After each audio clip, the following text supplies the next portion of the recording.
Item 7B3, the report regarding facilities, maintenance, and operations monthly projects. Dr. Gonzalez. Yes, sir. Dr. B, my voice is gone.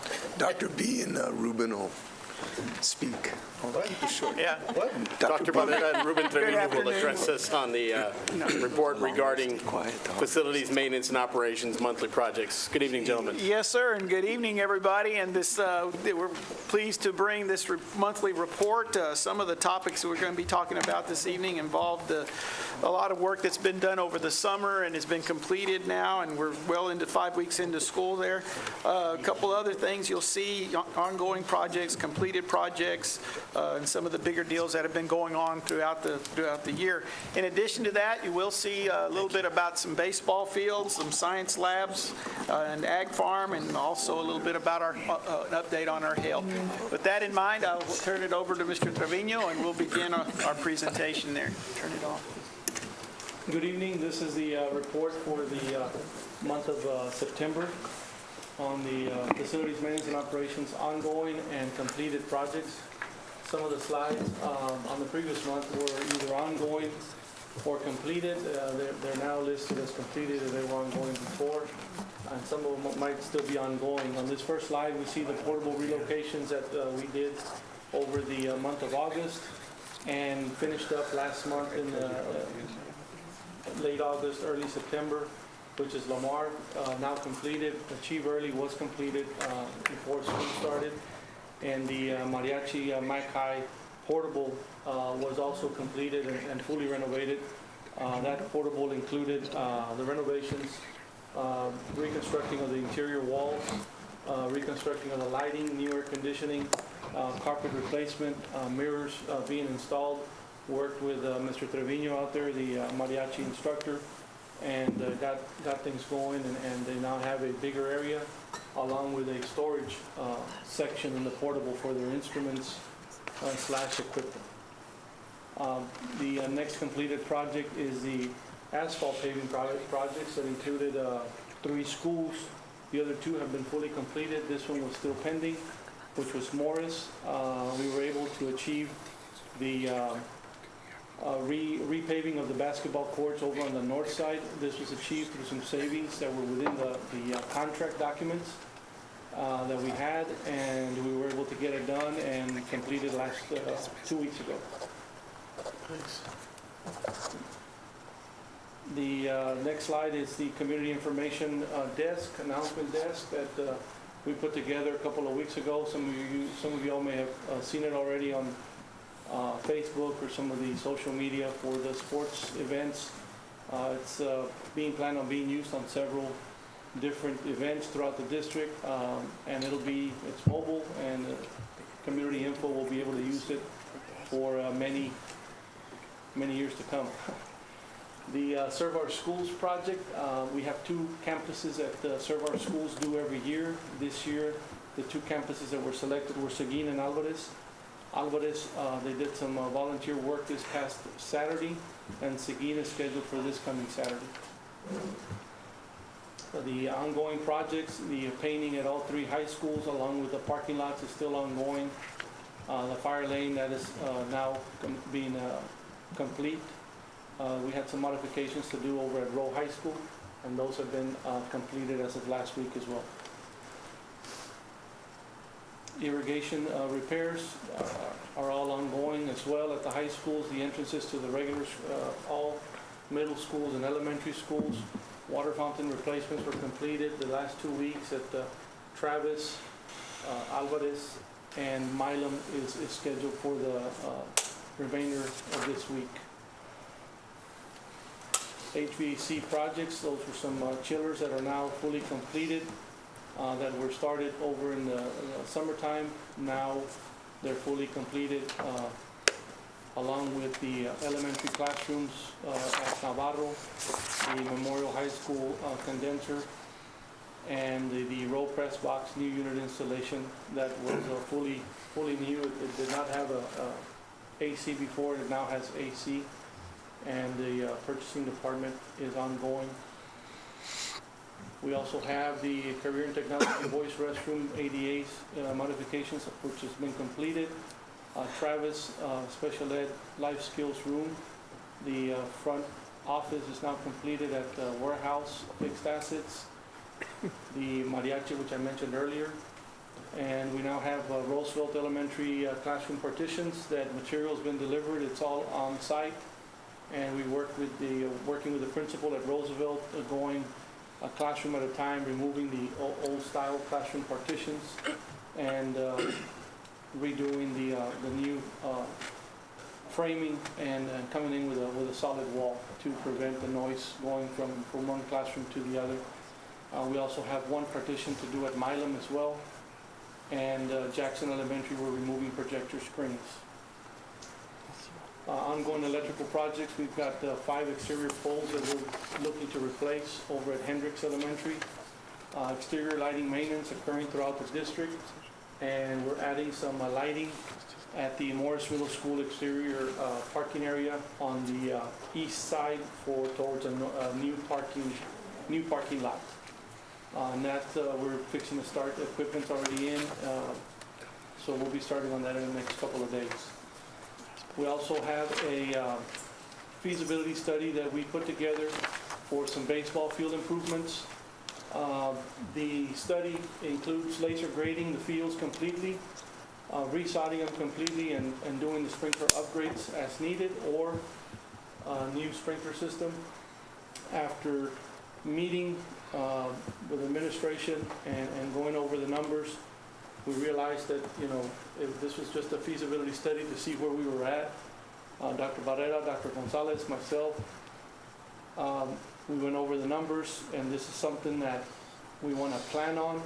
However, out of the 3 fields, the one field that does have some drainage issues, major drainage issues, and you'll see on some of the upcoming photos, is the Mackay field, along with some safety issues on the lifts or the baselines, the running baselines that you see, that over the years either it has eroded and they're just safety issues for bad hops and whatnot.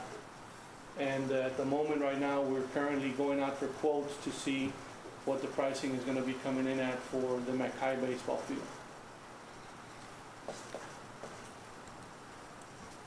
Trustee Suarez. Can we go back to the baseball field? I know you mentioned safety, which is why Mackay has priority on the safety concerns. And I know that talking to Coach Pompa, when I walked the facility with one of the parents, he's really concerned about even playing on that field this year. So if we were to go out for the bids and we would move forward with this, would it be ready for game 1? The plan that we currently have in place right now, sir, is to receive, bids are out already. We're expecting them to be submitted before this Friday. And once we analyze them and go through them, if it's within budget, the plans are to have at least most of the work completed and grass fully planted by the first week of November. Weather permitting. So, and I'm not familiar with schedules, when do they start practicing and playing on this field? In speaking with Coach Pompa is willing to not have any activities or off-season activities on the field, and the first day of baseball practice, official UIL, is, I believe, the last Friday in January.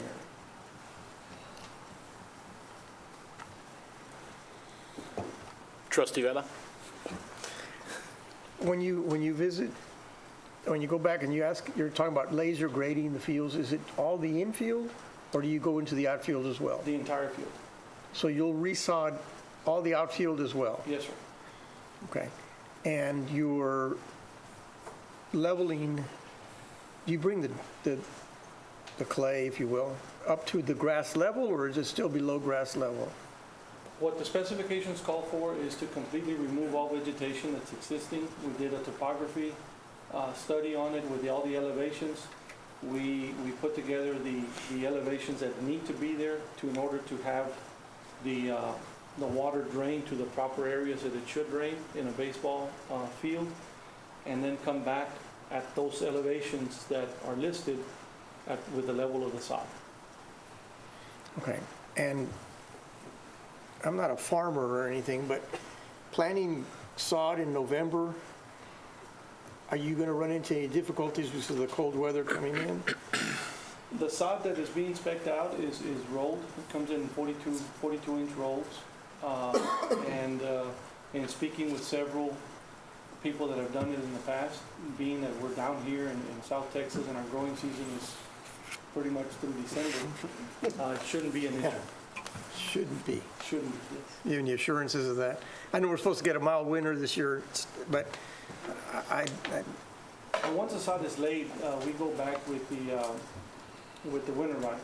Okay. And that supplements the grass, while the grass will be, stabilized and getting taken. okay. Well, you guys know what you're doing, that's fine. Okay, thank you. Trustee Eliseda. So this is just a feasibility study. Then it'll come back to the board, and the board will decide if they want to proceed with it, or if they want to cut it in half, do 1 school, 2 schools, 3 schools, or just drop the whole thing together, right? This was a study that we did to put pricing together to see if we could, find, any savings or funding or just to have an idea of what it would take to do all three. However, on the McAllen High School field, we have enough monies to be able to possibly get it done. In the budget that's allocated already? Yes. But if it's anything other than Mac High, if it is Memorial, Nicky Rowe, and all the others, then it would have to come back before the board, and you Yes, would have to do, That would come back to the board. okay. Trustee Suarez. Sorry, one more important question. Once all this is done, do we have a maintenance program in place so that we're not in this position again? That Because would- I'd hate to spend that- $125,000 and then, to where we don't have parents fertilizing it, we don't have parents buying sand and putting it out there. I mean, are we going to have someone there to take care of this field? Yes, sir. That is key in making an expense of this magnitude, that it's something that's going to last for, the next 10, 15 years, and it needs to be taken care of properly and fertilized, irrigated, and to be able to get our payback. So that is in the plan, and it will be done. It's doing final. Trustee Vella. I know you realize, you said Mac High, but the one, I get many more calls on one of the other fields over Mac High. I don't get any. I get lots of calls on the other field, but just so you guys are ready, may take some heat because we didn't do that one first, but that's okay. That's why we're up here. Trustee Esparza. Ruben, this 449 number, again, that's not anything that you have budgeted for No. this year, right? No, that was for the whole three fields with a contingency built into it, but that, like I said, that was just to put a figure together to see where we were at, So you don't have money in your budget to do, not to do all three of them. and when you talk about maybe doing one of them, what are you not doing that's already been budgeted for to do this? Not that we're not doing, there's money set aside for sprinkler repairs, there's monies that we achieve savings in remodeling either a portable building that we may have had some money left over. We had some savings as well on different projects, and with all that combined, we will probably be able to achieve one of the few.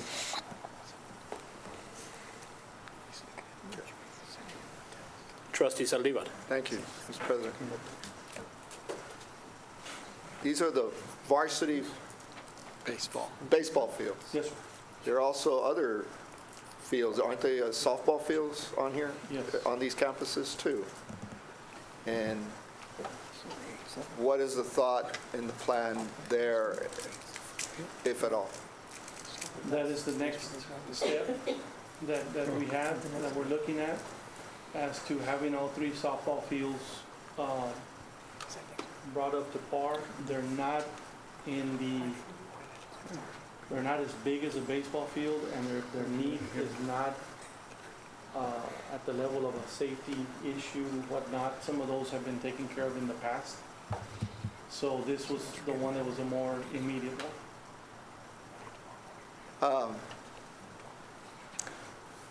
Sometimes it may make more sense to take care of the smaller immediate projects. Not that these aren't ones that would need to obviously be addressed, because we've had parents been doing on their own and things of that nature, and putting money in their efforts in fundraising, which really they shouldn't do. It's our responsibility at the district. But would it make sense maybe to also undertake, so we have an understanding going forward of what the softball fields would look like as well, and that way, obviously this is within your purview, so, and then the money's there and it's budgeted. I can tell you a lot of savings are on all these projects. Is a lot of times those contingency fees not necessarily having to be paid out project after project after project, which right there, if you didn't have to use that in this one, would save you right there $37.5. And that's probably a lot of times what's happening, correct? Yes. You don't get to the contingent. Yes, sir. So just a thought as we go forward, just to kind of put the same idea in play for the softball fields as well. As we have a, We can bring back a full assessment that would include softball and baseball together, and that way we can put a figure and we can take a look. project it out, I mean, over a period of time if need be. Thank you. Thank you. Any further questions or comments for Mr. Trevino or Dr. Barrera? Gentlemen, let's talk about a canopy at Travis. Very well. The following slides are two proposed projects, just like we did with Boston Middle School a couple months back. Being that the canopies that are being proposed by the campus or campus administration / PTO, since they're front entrance canopies, I'd like to bring them forward and show what they're proposing. The canopy at Travis would be only the front part would be phase 1, and the added wing to the side to the drop-off pickup would be a phase 2 that they would want to do in the future. The one at Morris is also a phase 1. Morris is a combination of the front entrance and the side canopy as well. That would happen all at one time? Yes, sir. And the Morris canopy is a PTO funded project. You're saying they're going to do the front and the sidewalk side, at one yes, time? yes. But in Travis, they're not? Travis would be the front area only, and then phase 2 would be the side. Trustee Aliceta? When Morris PTO comes to you with that idea, is there any discussion of, Morris doesn't have a canopy or pavilion or anything. It was built in 1984 in the back, and we just redid the blacktop, and there is no, was there any cost analysis done to what would it cost to have a canopy over the blacktop versus this, or was this, it was the price difference, or was there any conversation about that? No conversation with me, no. By the time it gets to me, They've already comes from the decided. principal, Mr. McCleany will invite me and walk the area and say, this is what they're proposing. Are we okay with it? And this is a step that you take or that I take, present them to you first. And then from here, it'll come back as a donation to the board so that the Right. board can accept it, and then we move forward with the procurement process. And Travis is not a PTO, it's not a collaboration, Travis is full. Travis is a carry-forward 1P project funding that they had in place, and they're putting it to use now. Thank you. Any further questions? Trustee Saldívar? The pavilions, besides Morris, what other middle school does not have a pavilion? We know? And if we don't know that, that's okay. Could we have an assessment of what that might look like and cost projections, again, so we can look at it going forward? The differences is you're going to see Brown Middle School with 1 gymnasium. You have Lincoln with 2 gymnasiums. You've got Travis also. And then Morris has no pavilion, one gym. Blossom has 1 gym with no pavilion as well. And Kathy has 1 gym with no pavilion.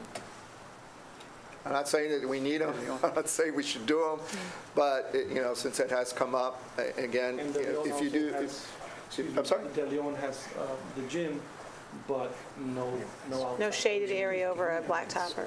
They have a pavilion with something, is that not part of De Leon, or is that part of the city? There's a It's part pavilion of- out there. It's part of the city, and Okay. it's got a little Yeah, it's skateboard under- rink inside. Yeah, wood constructed skating. Yes. Again, I'm not suggesting we do it or not, but since it was mentioned, kind of see what that might look like, if that is a thought that the administration feels going forward, just to have an idea. I would just hate that we start one and then another and not have it really thought out. If we're going to do it, fine, do it across the board. If we're not, then it's not. Thank you, trustee. Yes, sir. Just one quick question. Trustee Vela. On the Travis, what's the cost of that project? The projected cost for that project is running, I believe, around the $17,000 to $19,000 range For the front part only? for the front part only. And the extension, the wing, you have any idea? That we would have to price out. But ballpark? Probably another. I'm Dou- gonna say double maybe that, maybe. another $7,000 or $8,000 for the side part, depending on how long, you want to take it down on tracks. Again, that's just a ballpark. That's Thank you. Well, trustee Saliva. Travis in the past has been a conversation as to what we're going to do going forward. And there are certain buildings there that, at least in the past, were said they were solid. One is the gymnasium, it's a very solid structure. But the main building has been there in the Año de Upa, it's been, and at one point it was a discussion of raising that and actually building another middle school.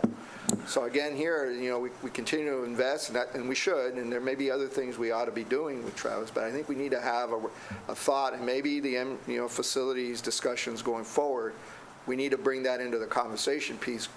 How much more do we want to do with Travis, if at all? And if so, we're looking at doing anything with the structure itself, whether it's raise it or whether it's gutting it. I think we need to have that into the conversation. We're not talking a whole lot here, but if we're going to start investing on adding things to the facility, it may make more sense to have a more comprehensive plan going forward. Just another thought. Thank you, sir. Move on. No further questions? Science labs. The next slide here is the science lab upgrades that we've proposed for McAllen High School. The work authorization is in place. The schematic design is being worked on. The following slide. I got ahead of myself. The following slide is the proposed timeline that we've been working with, where the proposed timeline brings us to possibly having a contractor in place by January, okay? However, after discussions with campus administration, Mr. Canales, looking at the area that we're looking to renovate at McAllen High School, it's the upstairs area that we're talking about, and that's going to include bringing up to date the elevator as well to the latest type of elevator, making it, fully ADA accessible for the above second floor. And mentioning and taking into consideration the number of classes that are held up there, which is about 11 classes take place, and the time of the year that we're looking at possibly to start doing some of the renovations. Administration, Mr. Canales, myself, their recommendation is for us to have everything ready and start the major construction the last week of May. But have everything in place. It also allows us to project or order any lead time material that may have to be ordered by the contractor that may take 4 weeks or 2 weeks, so on and so forth, so that everything is in place by last week of May. And as soon as school is out, we completely vacate that area and construction can begin. And that's what we have in place right now. Trustee Saldívar. Thank you, Mr. President. I'm glad we got to this one because this is it. This was something that started the FFAC with science labs, especially at Mac High. So are we talking about bringing it up to what standard? The best standard possible. Well, okay, but does that mean to the state current standards? of what a science lab looks like if it were being built brand new, or what? We're bringing those up as per TEA standards. Okay. To meet the latest TEA codes, TEA square footages that include your chemical storage area, your lecture, your laboratory, your countertop space, everything to the latest TEA standards. That's what I'm talking about. Okay, good. So the latest TEA standards. What are we looking at projecting for this? Again, I know it's already been mostly budgeted already. We currently have a budget right now of $800,000 that we set aside for this particular project. Now, is there any thought to doing anything different other than getting it to TEA standards to maybe take into account the current staff and the projections of what we're looking at going forward with academics and programs that we want to bring in from the STEAM aspect of it that maybe we want to include while we're doing this project? Is there any other element that we can foresee? Again, 21st century, what we're looking at. At this point in time, we have time to look at other options and see how they can be a step above. I mean, again, I'm talking about lighting because that was the consideration or concern about additional lighting. Is we need to be doing anything to provide it if it's necessary. And if there's other aspects of science today that the faculty's talking about, but for this, or could we do this? You know what? If we had this, now's the time, I think.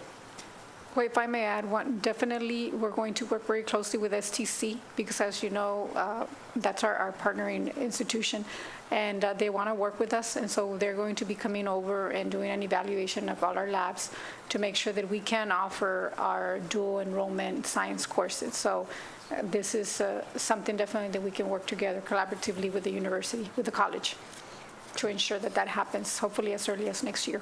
So am I getting to understand, is that similar to the various committees you've put together regarding the strategic plan, that something like that for science labs for the district is what you're thinking about? We do want to get the opinion of the teachers, definitely. But we want to create an environment where teachers can produce the best experiments that they possibly can with regard to counter space, with regard to anything that they need to do. As far as material, on the material side, we've done a good job of utilizing STEAM money to get them the triple beam balances, the microscopes, the Petri dishes, and all the things that go into the lab. So this is more of the actual structure. The facility. Right, So, the desks, the counter space, the electrical outlets, the eye wash stations, all of that. So the physical space is more what this is going to do. I think that I know Jeanette has done a great job in really taking it to the next level. Ms. Nino's done a really good job on the material side. So on that side, we feel confident. It's more the physical space that would be transformed. Okay. And the fact that we're doing this construction work to the degree that we are, more ADA aspects of it, like wider doors to enter the aisles within the stations, things of that nature are going to be considered. Yes, right. Demonstration sites also for teachers to do demonstration labs, things of that sort. Being more efficient with our storage is also something that we're interested in, trying to utilize all the square footage that we have, because that's the challenge right now, especially in chemistry classes where they're dealing with hydrochloric acid and they're dealing with sulfuric acid, and safety's of the utmost importance. So we want to make sure that we have everything up to speed with all those things. Now, within that square footage of space, and looking at it from an academic standpoint, is it the ideal, or do we need more space? I mean, if you look at the second floor at Mac High, the classrooms are small, so that there may be a need to consolidate some classrooms to take some walls down. So we may lose a classroom to make one bigger classroom, but just looking at the space that we have right now, the lab equipment rooms that we have right now on the second floor, for example, at Mac High, and we have our principal here, they're not up to standard at this point. So we have some concerns there, but that's something that would be in the plans.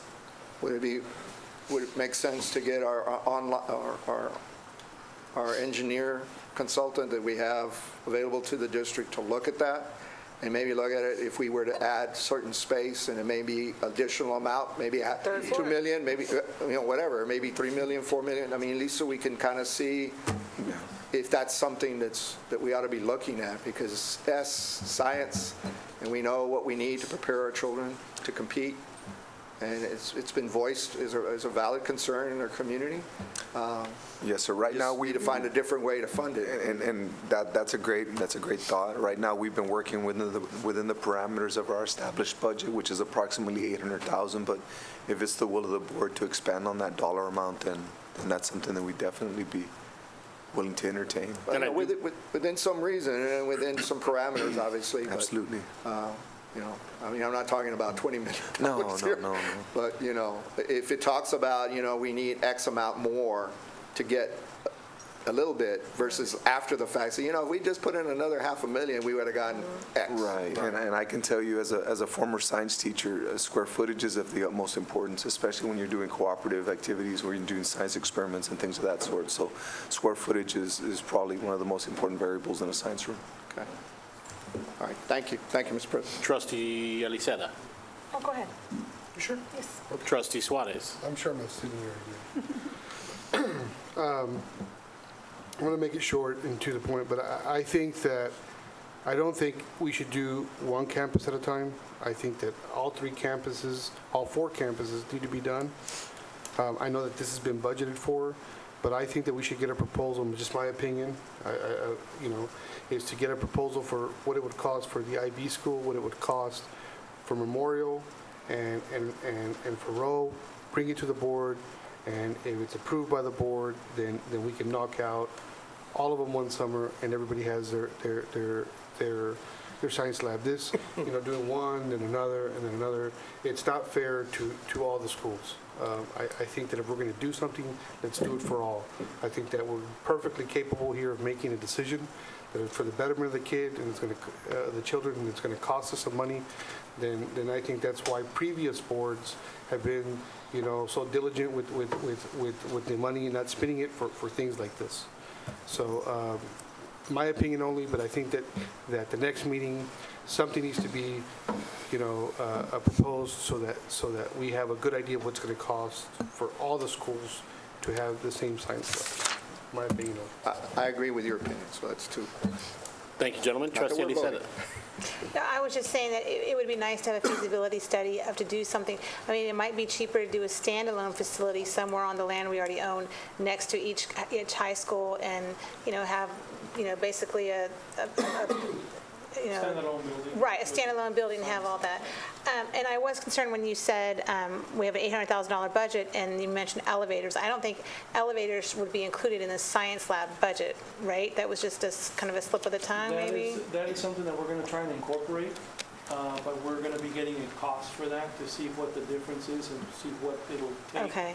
to upgrade the elevator at Because we've already used some of that budget, and I would hate to, I mean, I know the elevator's an issue, a very timely concern too, but our focus needs to be on, you know, not science labs, like we said, and the feasibility of, you know, at Mackay on the second floor, you can open a door and you're outside on the roof. Maybe we could add on up there and have you know, continuing classrooms up there on the roof up there, or go a third floor or something. But there needs to be more than just duct taping it and redoing the classes that we have right now and putting fancy furniture in there.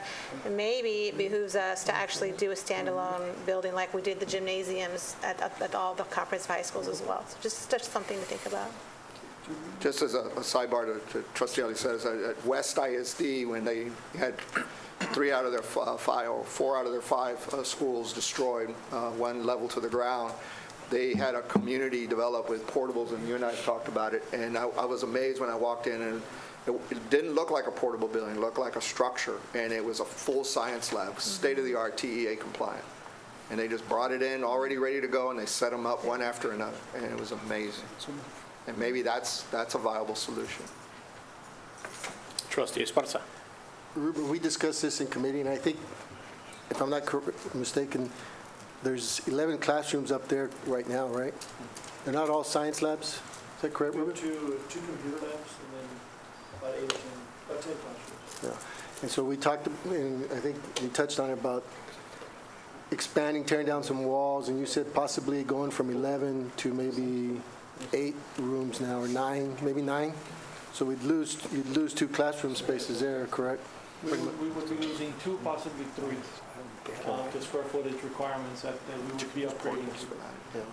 Now, and maybe somebody asked it, I missed it, but I know we had talked about, or there had been prior discussion about our labs being in compliance with what STC is asking. And you said these are TEA requirements. Is it similar to what they're asking too for the science labs? I believe that what STC is asking for is something on the curriculum side, not necessarily on the laboratory themselves that we have currently in place right now. It just has to do with curriculum, not necessarily facilities, what they're asking? Anybody? The report that they sent us, it's about 2 years old, and it was only for one high school. And that's why we're asking them to come back and do a study, an evaluation of all the high schools. That way we know exactly what it is that they require so that we can be in compliance with their requirements. Yeah, because I mean, it's like Mr. Salivar was saying, we do it and then they come back and say, well, yeah, but you should have had this. Why didn't you even ask us? Why'd you ask us after you did it? Exactly. It makes more sense to sit down with them right now. Yes. Mr. President, if I may. And my understanding, Trustee Esparza, that it wasn't curriculum, that it was a physical space. My understanding is that it was going to take approximately $7,000 at each high school for their biology classrooms to get them up to speed for AP biology. I think it was a That's the last- combination of both, but That's the I can last, pull out the report. my recollection of that. So it's not a curriculum thing. And these labs that are up there are used That's right. for, I'm sorry, No. chemistry and biology, right? It would be both, or it's just chemistry? Most are chemistry, yes, and physical. All the bio labs on the bottom. Oh, okay. Mr. Canales, if we can have you come up to the mic, just so that we're all on the same side. Principal Albert Canales of McAllen High School is coming up to the mic. All the bio labs are on the bottom floor, so there's 4 labs on the bottom, with maybe 5, and then all the top ones, you have your physical science, your chemistry labs, and those are the small labs, and those fit comfortably 20 kids in the lab, maybe 22. When we're looking at 28 to 30 ratios, then you start having kids floating, and teachers floating classrooms. So that's one of the reasons we said, we better wait, because we have 10 teachers, I already have about 10 to 15 teachers floating. And if I add another 10 or 15, there's no place for them to go. There's no place in the school. And are the biology labs that are downstairs, are they adequate? I mean, is that one of the concerns that STC said they had a concern with the biology labs, or it was just the chemistry labs? My understanding, it was the AP biology. Yes, it was specifically AP biology. The AP biology that gives us dual enrollment with STC. However, the National College Board accepts our labs for the biology AP. So this is an agreement to get a college credit from STC, dual enrollment from STC, that's 2 years old. So now Dr. Ibarra has asked for them to come back and update that. So it's not a TEA, it's to be in compliance, partnership with STC, so that our kids could have a dual enrollment credit from a biology lab at our schools.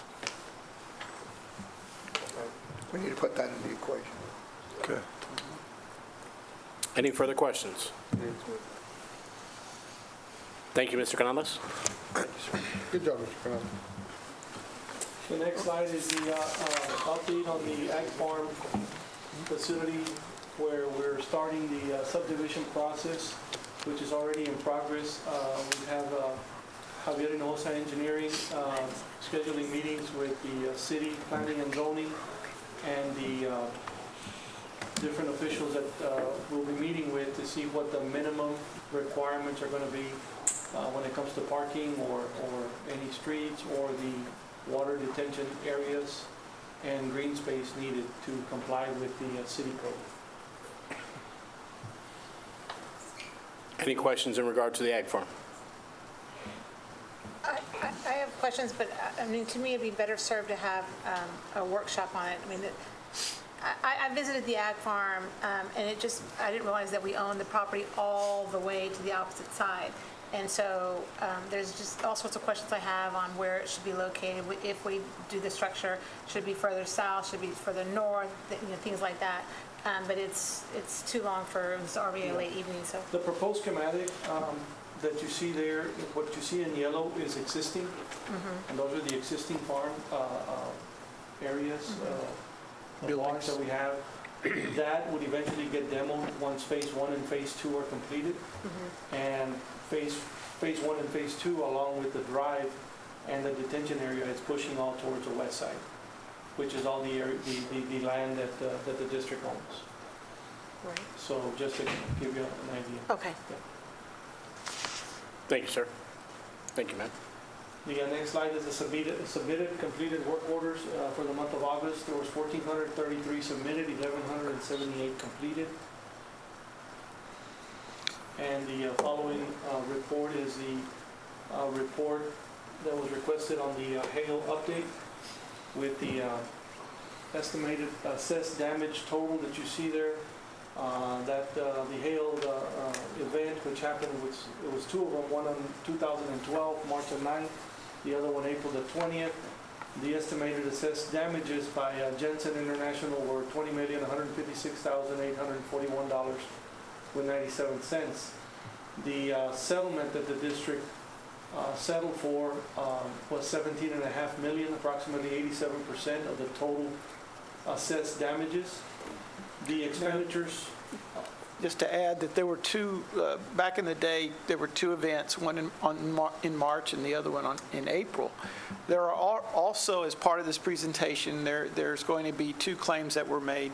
We were a party to one insurance company, but two claims were made, one for the facilities, which was an assessed damage of $20 million, and then there's a second one that was strictly for vehicles, and we'll address that one towards the end of the presentation here. The Roman numeral 1 represents a hail damage board report that was presented back in June 18th of 2015. Up to that day, the total expenditures totaled $10,556,689, leaving a balance of $6.9 million approximately. Roman numeral 2 consists of expenditures or projects that have been completed from June the 19th, 2015 to present. The present balance right now that is left with pending projects to come is $1,790,327. Roman numeral number 3 is the proposed projects. If you go to the next slide, on Roman numeral 1, which was the original report, there was $9.8 million done to repairs on facilities, and then $505,000 and $202,000 were for vehicle repairs and fees. Now that the attorney's fees is one part, where it says deductible there, that actually was the fees that were applied to the Jensen company for doing the assessment there. It's two numbers there that total $505,000. Excuse me. Mr. Saliba. All right, how much was the deductible? The deductible was 200 and Was it 250 or $255,905. So of that 505,905, it was 250,905 was the deductible that we would have had to pay out of pocket for the claim that we made for the facilities. And so that the difference then is the attorney fees, which is 200,000. Is that correct? 250. Yes, sir. How about? 250 even. Right, well, I thought the deductible was 250. Okay, that's right. 255,905 and 250. Thank you. Now, you mentioned a minute ago the fees that we paid for the adjuster, public adjuster. Where's that in that figure up there? I don't see it because the 505,905 is the deductible and the attorney fee. Where's the cost for the appraising that was done on behalf of the district that helped us get to that $20,156,000? Yeah, I told you wrong. The correct number was the 255,905 is for the Jensen, for the Jensen fees. Okay. And then the 250 was for the attorney fees. All right, so going back to my original question, how much is the deductible? It's if that 205,905 is the Jensen fee of $250,000, right? Yes, sir. and the attorney, or 250,905, and the attorney's 250, then it's not the deductible. There's another figure we need up there, which is the deductible. The deductible. And I I don't, believe that's 250,000. I think since it was a negotiation, was there the- may not have been a deductible applied to the whole situation. It was applied in the sense that when we did the negotiations, the reason we got to the 17.5 was they were stuck on that deductible amount. And so they were subtracting that out from the 20,156,841. So while we didn't pay anything, you have to subtract the deductible to see how close to what we were when we settled. And it says 87%, but that's 87% of the full damage. You still have to apply the deductible, because you were never going to get that. I understood it was 250,000. It was 250,000 for the property damage, and it was $500 per vehicle. Well, for the settlement with the facilities, which is what we're talking about here, you have to subtract the 250,000 from the 20,156,000, and that tells you how close you came in getting it settled at the 17.5. I think we're less than $500,000 difference. So the point being is that was a really good settlement. But this slide needs to be corrected Yes, to it does. reflect that deductible. yes, it does. Because you're taking away from the full amount of damages, and that you're going to then see at 17.5 how it played out. How they played out, yes, sir. Certainly will fix that. But the other question, if I still have the floor. Yes, sir. Is that, again, I raised the question, and it turns out it's more than I thought, that there potentially may be $1.3 million that were used in other expenditures that were not damaged in the hail loss.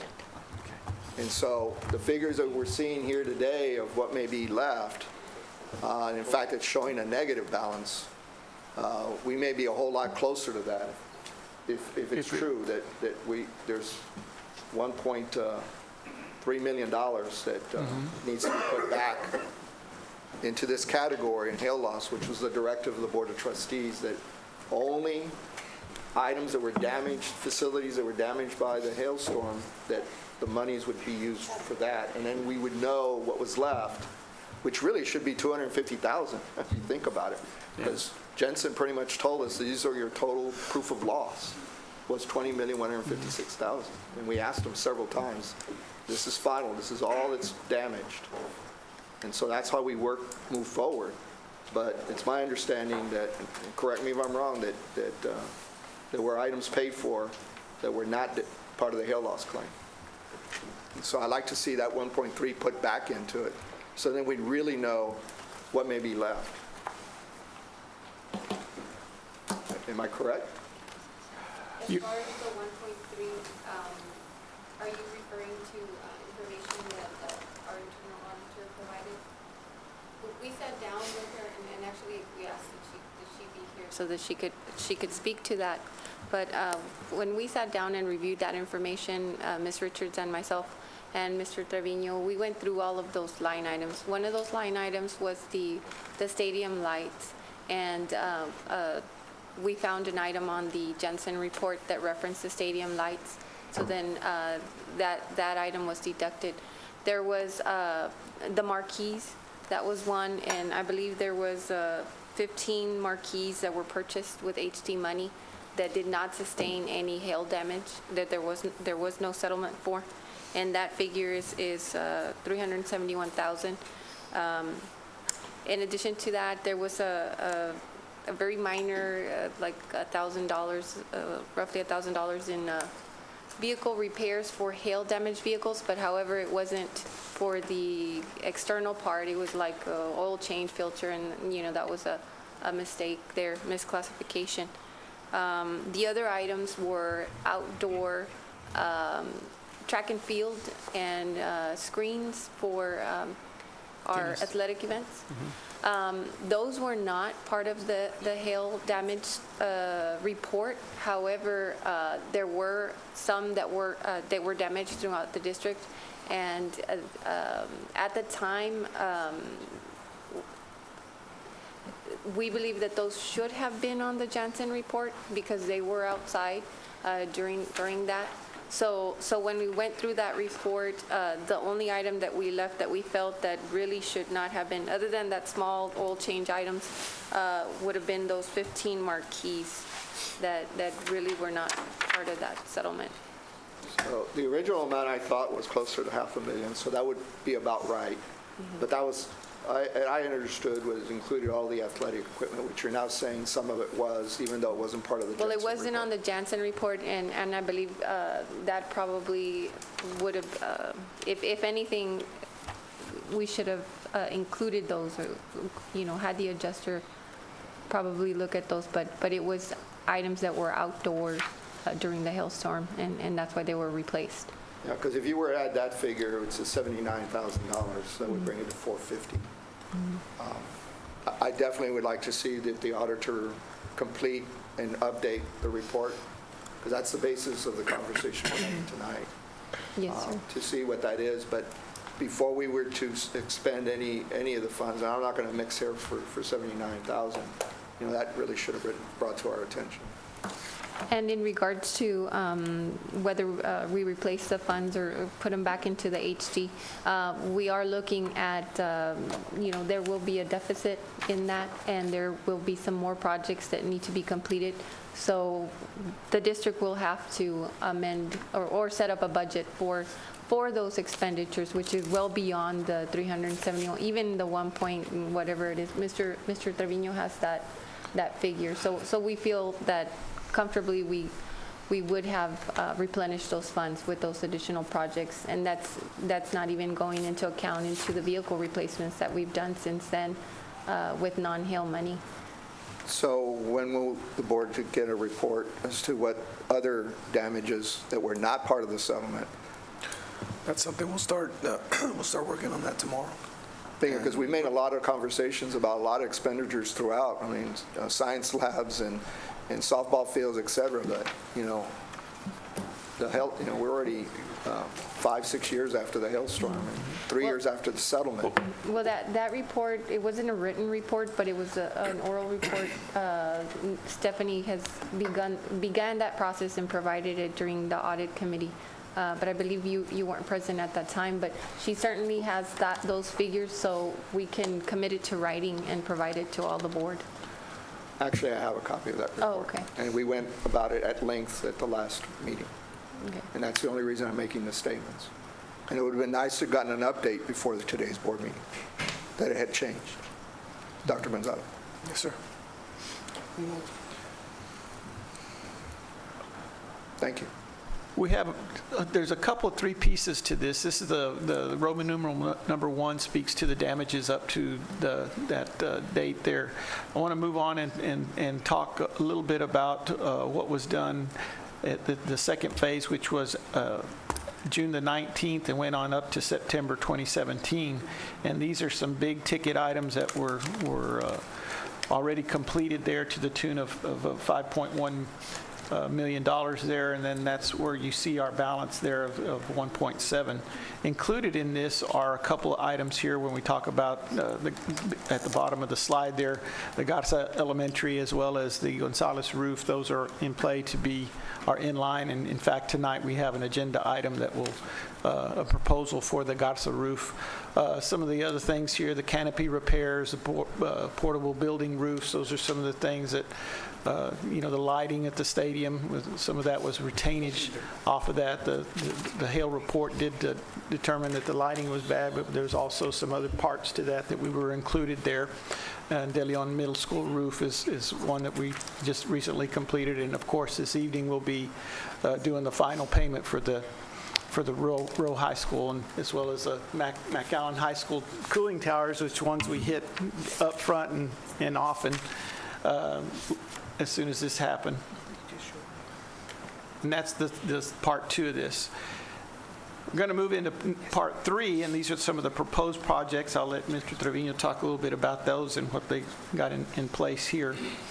These are the proposed projects that are next in line for roof replacements, which is Lincoln Middle School, Navarro, Rayburn, Crockett Administration, and then some HVAC rooftop units, supply parts, equipment that needs to be replaced as well.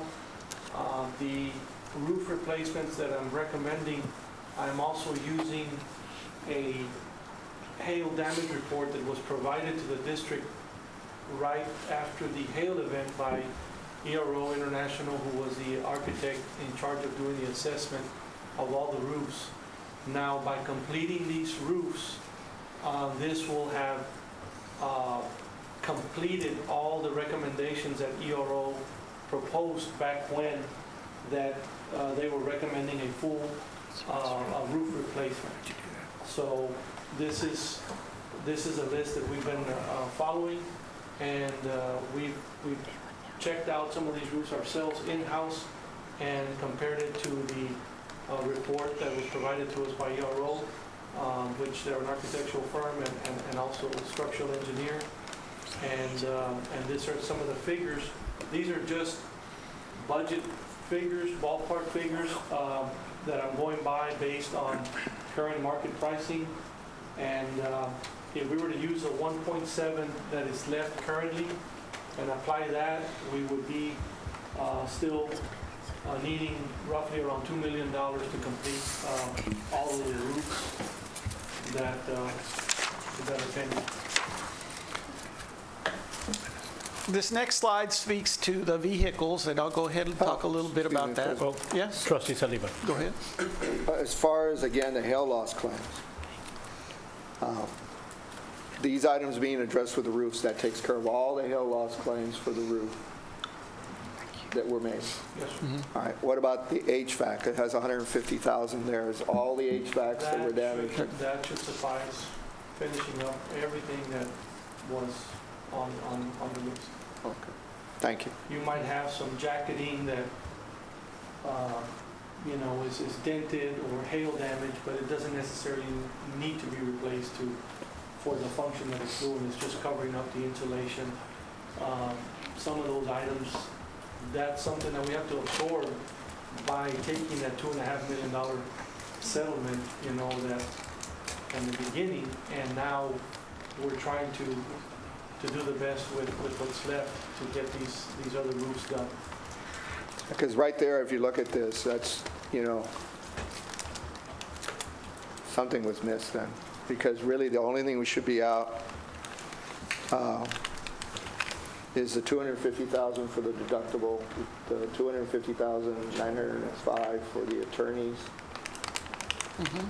and then the Janssen, which was 205,905. 205, yeah. And when you add those figures together, plus what we already receive.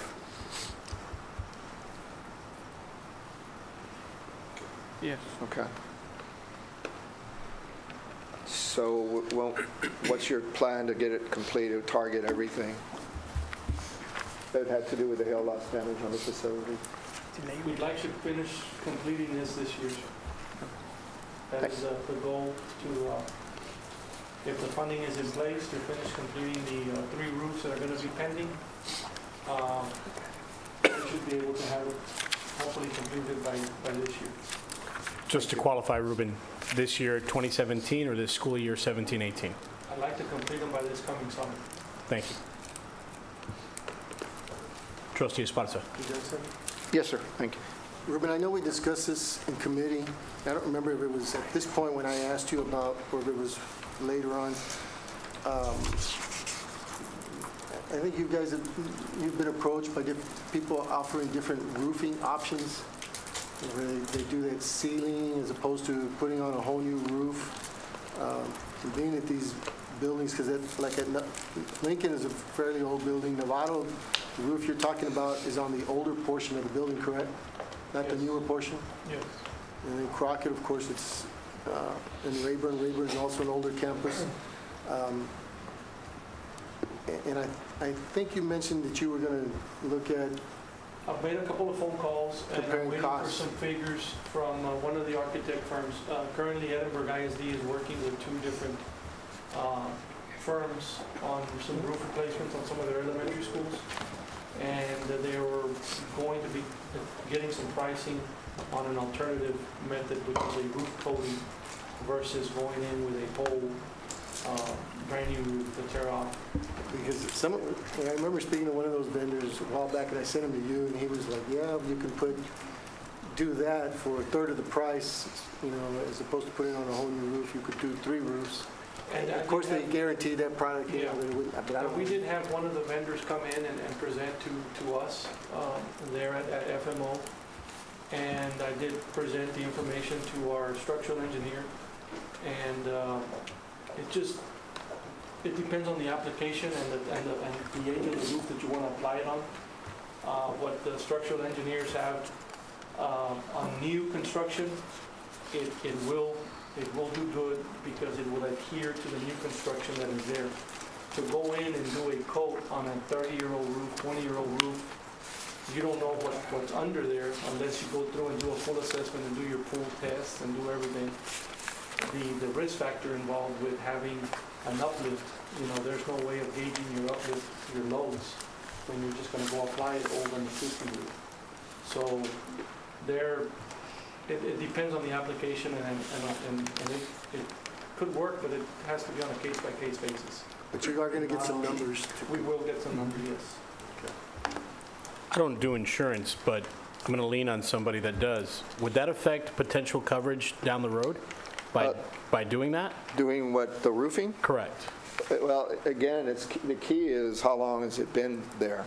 And so if you had prior loss to it, to hail loss, and you're just putting this on the surface, that is an issue.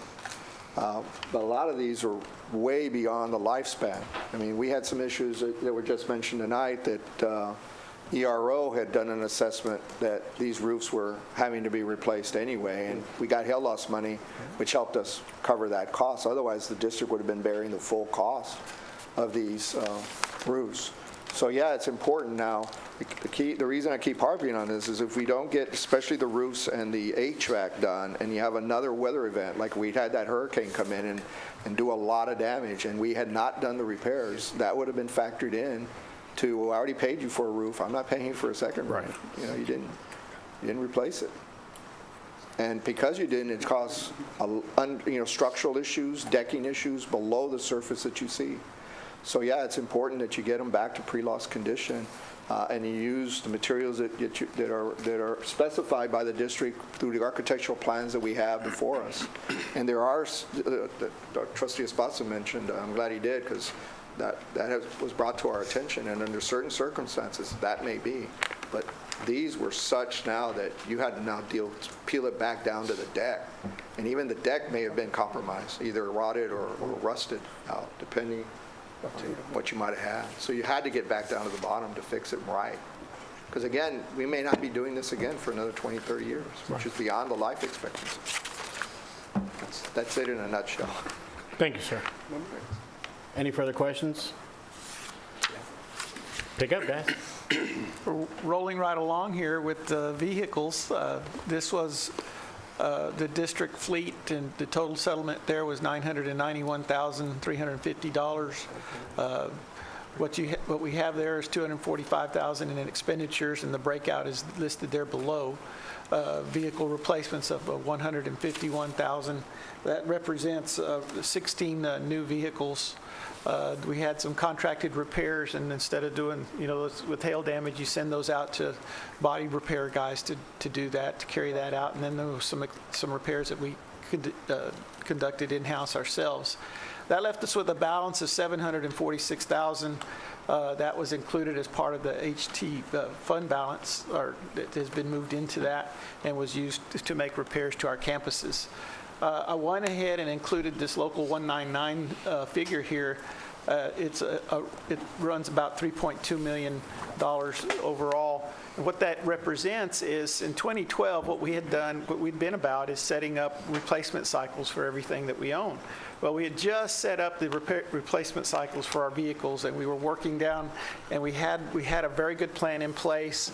The 16 there, we went ahead and replaced them, and we couldn't take care of the entire fleet at the time because we would be short vehicles. We couldn't decommission some vehicles, and then we'd be short. So what we opted to do is stay on track. We went ahead and made those purchases.